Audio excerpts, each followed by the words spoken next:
My name is Anthony Venture, and I wasted the last 3 years and $2,085 of my time and money on the Platinum card. So today I want to actually go through a reality check on everybody who's actually considering getting a Platinum card, and I want to go through my own personal experiences over the last 4 years of owning this card, and a lot of things to kind of steer clear from, and where I kind of messed up on my journey, and why I got this credit card just way too soon. Because it's easy to see all the value that I've been getting from it lately, but my life situation is very, very different from yours, and vice versa. So let me paint a story of exactly who I was when I first got this Platinum card, and exactly why I got it, and why it just wasn't a good decision at that time. And at that time, I was 22 years old, and I just got home from a trip from Florida where I paid completely in cash for an Airbnb, a car rental, and Disney park tickets. And at that time, I was doing a lot of research on the Amex Platinum card, and I had a whole note list, I could probably bring it up right now, on every single credit that it kind of came with, and everything I conservatively thought that I could value based on what they're giving me, based on my own life, right? So I thought what would be interesting is to actually go through my original note and actually go through and see what value I actually got from my conservative estimate that I know for sure didn't actually come to fruition, but it would be interesting to see what I thought I was going to get prior to getting the card, and now having 3 or 4 years of experience with the Platinum card, seeing what I actually got, right? So jumping into it right here, you can see, I'll show it on the screen, I put my conservative benefit right here at $775. That's how much money I estimated I was going to be getting. And remember, at this time in 2021, the annual fee was just $550, meaning I was going to be profiting $200+ in my estimate at this time. I also put the first year value at $2,230, and I estimated that was because of the welcome bonus. And you'll laugh at me, but I think I quite literally got the lowest welcome offer possible on the Platinum card, I think in existence prior to maybe, I don't know, maybe early 2010, something like that, but I got a bonus of 60,000 membership award points. Meanwhile, nowadays, you can sneeze and get 150k points, like really crazy. But the interesting thing, and I actually forgot about this until I'm reading it right now with you guys too, is I actually had a welcome offer on top of that, which was PayPal checkout. It's actually pretty nostalgic to remember this, but yeah, I don't think most people realize this was a bonus at one time, which was you could have just went to PayPal at checkout, paid via your Platinum card, and you would get a $30 statement credit every single month. I think it was during the pandemic when people were paying for a lot of things online. I'm not really sure. But that $30, and I'm pretty sure if I remember correctly, it lasted for 6 months. So I think I got $180 that first year from just PayPal statement credits, which is pretty cool. Another thing I actually got, which I didn't realize, which I actually got 10x on restaurants and gas stations. Wow. I did not even know that that was a thing. I also put travel credit here. I don't think that was anything, but I think I definitely got the PayPal and the 10x restaurants and gas stations. Man, what are we doing nowadays? I mean, we're getting 10x restaurants and we're getting nothing else. I mean, I want my PayPal statement credit back, right? But 10x restaurants and gas stations is pretty cool. And during this time, I estimated a conservative 1 flight every single year. And if you look right here, I put my points at 5x points for flights and hotels that were, I didn't realize at the time the hotels had to be through the portal.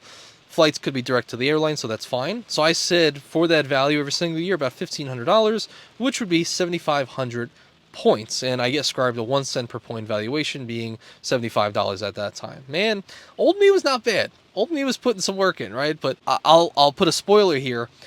Old Anthony was wrong. I didn't fly once per year. I didn't fly 0.5 times per year. I literally flown not once in that entire time period. From then, that Florida trip that I just got home from, until Vegas. I don't even think I flew once during that entire 3-year period. So all that money I thought I was going to be getting from just points and whatnot, it was $0 from that. So that I was already wrong. The hotel credit, next up, I put the hotel credit being the Fine Hotels and Resorts, or hotel collection in, parentheses, before I even knew what these programs even were, what they did. And I wrote right here, complimentary daily breakfast and 4 p.m. checkout. Plus the $100 experience credit, which could be spa, valet, plus room upgrades, something like that. Room upgrades being just a free benefit from booking through Fine Hotels and Resorts and or the hotel collection, right? But little did I know at that time, because I didn't research it, I thought I could have just booked any hotel, Fine Hotels and Resorts. I had no idea that there was like a program that these hotels had to be opted into, had to be selected for via these two programs that you could actually book via your Amex travel portal, right? I didn't realize that. I thought I could just book any hotel and I'll get $200 off. So in my mind, I was like, oh, I could just pay for a $200 hotel, $200 off. That's effectively perfect, 100% ROI on my money, right? I'm paying nothing out of pocket because of this card. Come to find out, well, I didn't know that for hotel collection, you had to stay 2-night minimum. which we still haven't stayed there because screw that. But the FHR allows you to do one night, but I didn't really realize at that time that FHR hotels were usually in excess of $200, usually $300 plus $100, and now today I'm booking Waldorfs with it, right? So I didn't know what I didn't know at that time, and incorrectly valued that, so that can help you guys as well, hopefully. I also didn't realize at that time that the $100 experience credit wasn't just perfect value add, because for the most part, those things run more. You can be really conservative, but when you're in the moment, a lot of times you end up going over. So like my recent FHR experience, which was the Thompson Hyatt in Savannah, Georgia, we ended up spending like out of the $100 allotted, like $130 or something like that. So I ended up paying like $30 extra. That you'd have to technically add into the annual fee, right? Because I wouldn't have been there otherwise if I didn't have this platinum card. I'm very appreciative that I have it, and I would gladly pay $30 just to be able to stay at a property like that, and I think it's worth it. But you also can't say that it's fully discounted, right, because of the annual fee. And also spa services. Like I booked the FHR last year at the Ballantine for Valentine's. I love to say it. I had a spa there. Come to find out, their cheapest massage that you could possibly do that I only gave for my wife, because I'm not paying for that, was $160, right? So I had to pay $60 out of pocket for that experience. Got to bake that into the annual fee. Raise that annual fee to 60, it's $60 more, right? Something like that. Something I didn't know at that time because I had no experience. Also, the airline incidental fee. The next one on the list right here. Airline incidental fees, I barely used. Barely. Stupidly. One of my biggest mistakes, actually, was not just doing what a lot of people in the community do and just taking that airline incidental fee and, maybe putting in the United Travel Bank, right? Or just paying for cheap flights on Southwest or Delta under $200, whatever the kids are doing nowadays, right?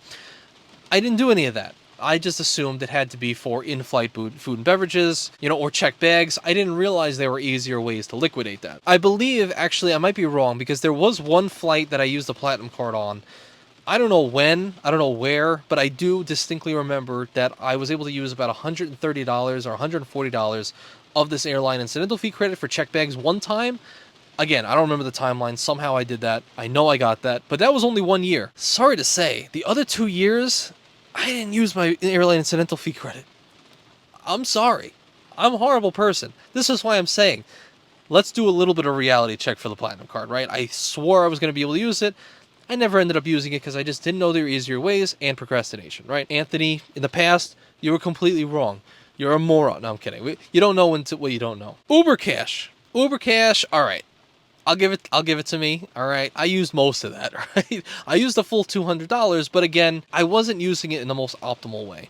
Uber Cash I knew I was going to be able to use because I already had the Amex Gold card, and I was already using the $10 a month Uber Cash towards, at that time we were eating out a lot, so I used it towards the, a restaurant every single month, something like that, for takeout. And that was fine, because that was money I was going to be spending anyway. However, over time, you do realize that Uber Eats does have some upcharges, right? So if you didn't have a Platinum card, you didn't have those credits, and you were going to go out to eat anyway, you kind of have to factor in that upcharge, $1, $2 here and there, up to the annual fee. In my estimation, how I was using it all those years, I think I was paying maybe $2 or $3 extra every single year, aka like an extra $24 to $36 you would have to bake into that annual fee extra that I'm paying out of pocket just to have the convenience of having the Platinum card to use the Uber Cash, right? Does that make sense? So I get it. I get that whole issue with that, but nowadays I use it in a way more effective way, which is now I have my own apartment, is I could use that Uber Cash for pickup or delivery via groceries if I have to buy, turkey burgers or rice or something like that. Uber is kind of footing that bill, but usually I'll try to combo that with a 40% discounted Target, so this way I do still come out ahead, even when adding in delivery or service fees and stuff like that. So I'm getting the full brunt of the $200 cash now, but all those years, I could probably say effectively I was getting $170 in value, something like that. So again, something I wasn't aware of that I didn't really think about upcharges and service fees at the time. I just used it and I forgot about it. Whew. Statement credit for global entry. Okay, so this also that I have on the list right here. Now I'm just going in order how I wrote things down. So at this time I didn't know what global entry was. I didn't know what it was. I didn't even know that TSA PreCheck was a thing, right? Because I didn't even write it here. And I'm not going to update this chart at all. This is exactly as I wrote it 3 or 4 years ago. $100 every 4 years, so essentially that's, in my estimation, was $25 to ascribe to the annual fee every single year. That's cool and all. But Anthony, still, 4 years later, I still haven't signed up for the global entries. I still haven't. I still haven't done it. I'm stupid. I was going to do it recently when I went to Vegas. I was going to do the TSA and the global entry because you get a much better value that way. But there was some issue with global entry and TSA where I had to wait extra time, and I again procrastinated, and I needed TSA pre-check to get on the lines faster for Vegas, and since there was only coming up like 2 weeks after that. So I didn't have time, so I went with TSA pre-check. That ended up being $78 out of pocket. So I was able to use it. All right, you get it once every 4 years, so okay, cool. Anthony, I was off by $20, but I did end up using that all these years later, right? But think about it. If I did use it when I first got the card, which if you guys are watching and you're getting a platinum card, you want to get it right away because you're also going to get it again 4 years after that as well, which you can maybe buy another one or buy, whatnot, whenever it runs out. So I essentially did lose out on $100 because I just used it now. I could have used it back then, and I could have double dipped when it first came back around, which is going to come around pretty soon. All right, so next we have elite status at Hilton and Marriott, right? So if you guys know, you get gold status at Hilton, gold elite status Marriott. And at that time, I mentioned getting complimentary breakfast at Hilton for every day you stay. 3 days equals $100 in value. What I was thinking at that time, I'm not really sure. I'm not really sure what I was thinking, that you were going to get complimentary breakfast just because you're a gold, member. But now, having stayed in so many different Hilton hotels, I think 13 out of the 19 brands so far I've stayed in, so a good amount of them, I have way more experience now with Hilton hotels. And basically, I mean, there's no such thing as complimentary breakfast, right? Only way you're getting complimentary breakfast is abroad internationally when they have continental breakfast and whatnot. But for the most part, you're staying at a True, a good Garden Inn. A few of these hotels, they have breakfast in the lobby. That's free for everybody that stays there, whether you have no status or diamond status. Doesn't really matter. And then something I actually didn't know at that time, which is super valuable that a lot of people sleep on, is when you're booking these higher tiered Hilton hotels that, maybe it's a Curio, a Tapestry, a Waldorf, a Conrad, these kind of higher end ones, they're going to be giving you dining credits if and only if you are gold status. So if you're gold status, you get $15 a day, $30 a day if you have 2 people on your reservation. And some of the higher tiered ones, you get $50 a day for 2 people on a reservation, right? I didn't know that at the time. So this actually, I was too conservative. And also because I wasn't aware of it, right? I didn't know what I didn't know. So this $100 that I ascribed to this value has easily been 5 or even 10x that over the last few years of just staying in Hilton hotels and using the dining credits from gold status. Highly recommend Hilton gold status for that reason, just for the dining credits. Sex on Fifth credit, next one on our list. I ascribed the full $100 value at that time. Why? Who really knows? Because I know for damn sure at that time, Andy Venture wasn't going through and checking Saks on Fifth to see what they had. I had no idea what was on there. I just said, I'm just going to buy something and that's $50 in value. If you're not going to buy it anyway, you're not valuing it, unfortunately. If it's just like random things, I get having fun. Like I made a post talking about these Versace slippers. And of course, I'm not baking that into the annual fee of the platinum card. I'm not deducting $50 because I bought these stupid Versace slippers. Is it fun? Hell yeah, and that's why I would do it. It's a fun purchase, but I'm not valuing it, right? Whatever. And oddly enough, old Anthony, even though he did it wrong, he actually ended up being right. Old Anthony kind of been right in this way. Because, well, at that time, he didn't know I needed stuff at Saks, but as time went on, and I eventually moved from New York to South Carolina, became a real estate agent, did all these things, I realized I actually had to, buy suits or buy dress shirts and stuff like that. And I realized at one point, I was like, wait a second, does Saks on Fifth have dress shirts? Because I was going to Men's Warehouse and they were like $50, $60. I was like, I don't want to pay this. Let's screw that. So I went on Saks and I actually found on sale really nice dress shirts for $50 that I was able to use towards work that I was going to buy anyway. So over this time, for the last couple of years, I've actually been able to value the full brunt of the $100 Saks Fifth credit, giving me $200 over the last couple of years. Because it was all stuff I needed to buy anyway at that time for work and whatnot. But I can't necessarily say that anymore. And now I realize, I think I have everything I could ever want from Saks nowadays. Plus now, I'm doing this more often. And I have this shirt. And I wear this every single video. I don't need anything else for this. For this. So I'm happy to not buy anything on Saks anymore, but still, they're giving me the $50 credit, so I might buy some stupid Versace shoes. I might just, buy some meat on there if they have some steaks that are half off, something like that.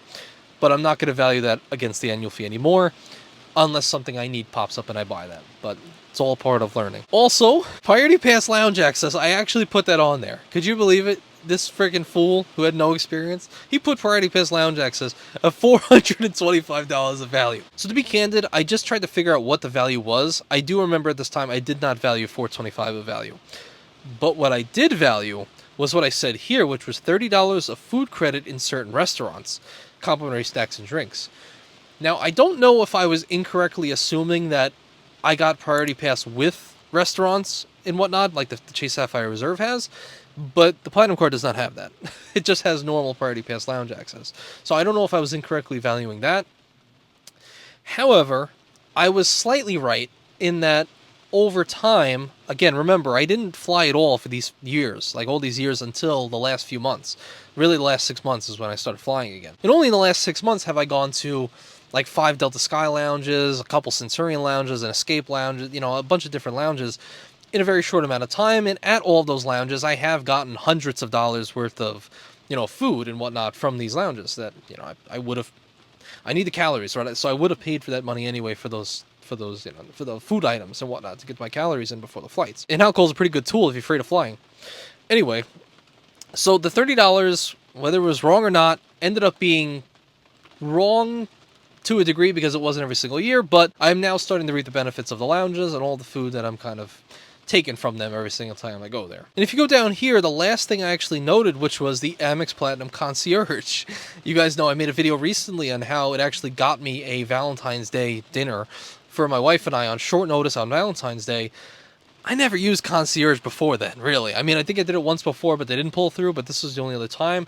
And they were really, it helped me out tremendously. But that was a value of, obviously, $0 I'm ascribing to it, but didn't realize at the time I wasn't going to use it for anything until recently. And you can see there's a lot of cool things here that, the Concierge can actually do, that Upgraded Points apparently has seen people do. And actually something I didn't really think about this, but search for a specialist, like a contractor with great ratings, like a pet groomer that will come to your home, a caterer that only uses organic food. That's pretty cool, man. I should test some of these things on this list right here. That's pretty cool. Book tickets to a sold-out show. Might have to do that. And all of that, just to round it all out, again, I put myself at a $775 yearly benefit conservatively on a $550 annual fee card at that time. And to wrap it all up, no more than, I think, a year later or 6 months, they raised the annual fee to $695. So if that didn't cut into profits, I don't know what did. So why am I making this video? Well, on one hand, it's easy to watch some of the videos I've made recently of me or even any other content creators out there. People who are talking up the Platinum Card, right? And I mean to talk it up because it is my personal experience, something that happened to me, and that's all I can talk about is my personal experience. I'm never going to tell you should do something. You should do something. I'm just going to say, here's what I've done. Maybe it can serve you as well. But I also understand that some people, like myself at that time, were seeing these same things, and then I decided to get a Platinum Card, but I needed a bit of a reality check. So I'm hoping this is kind of what that is for you. And also just know that, again, that was my choice. I don't regret it. I liked having the Platinum Card all these years because I still did use some of those credits and it gained me some experience. So I don't fully regret it. Should I have gotten a little bit later? Sure. I think it's just good to know that myself have gone through this. Maybe this will persuade you to get a Platinum Card, or maybe it will persuade you to not get a Platinum Card. Whatever your decision is your decision, because your life is different from mine, again, and vice versa, and you have to make that decision for yourself based on all of the information out there. Listen to the people that hate the Platinum Card, and listen to people that love the Platinum Card. I happen to love it right now, so that's all I'm going to be talking about, right? So this is just how life works. And nobody's right or wrong, but again, discernment is the most important thing in life. Can you discern what is truth and what's a lie? These are all the things that you need to discern when watching these videos, because nobody can tell you what to do with your life. And I thought that was the right decision for my life at the time. I made the decision, and again, I do not regret it. If you want to see why I love the Platinum Card so much, I'm just kidding. But if you do want to see that story, that Valentine's Day, and how the Platinum Card Concierge got me last-minute reservations on Valentine's Day to like a 5-star restaurant, I'll put it on the screen right here that you can click on it, and I hope to see you there. I hope you get value from it. And as always, thank you guys so much for watching. I appreciate you.